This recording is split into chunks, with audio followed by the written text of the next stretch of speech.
আজকে সন্ধ্যাবেলায় বেরিয়ে পড়েছিলাম আগুন ভাঙা দেখতে। আর তোমরা হয়তো অনেকে আগুন ভাঙা দেখে থাকো, আর এখনো কে কে আগুন ভাঙা দেখোনি অবশ্যই কমেন্টে জানিও। আমাদের এখানে অনেক জায়গায় আগুন ভাঙা হয়। প্রথমে এক জায়গায় গিয়েছিলাম, ওখানে হয়নি, তাই চলে আসছে এখানে।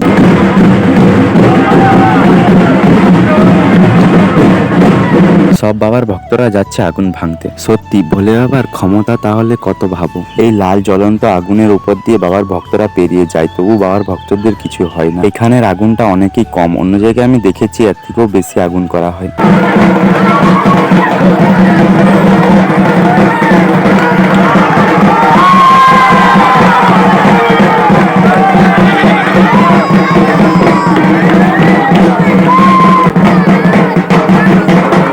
তো বন্ধুরা, আজকের মতো এটুকু, দেখাবে নেক্সট ভিডিও। আমাকে কিছু দাদা ভাই কমেন্ট করে বলেছে যে তোমার ভিডিও খুব ভালো হচ্ছে। তো যারা ফেসবুক ইনস্টাগ্রাম থেকে ভিডিওটা দেখছো, তো তোমরা প্লিজ আমাকে ইউটিউব তে একটু সাপোর্ট করো। আর ফেসবুক ইনস্টাগ্রাম বায়োতে লিংক দেওয়া আছে।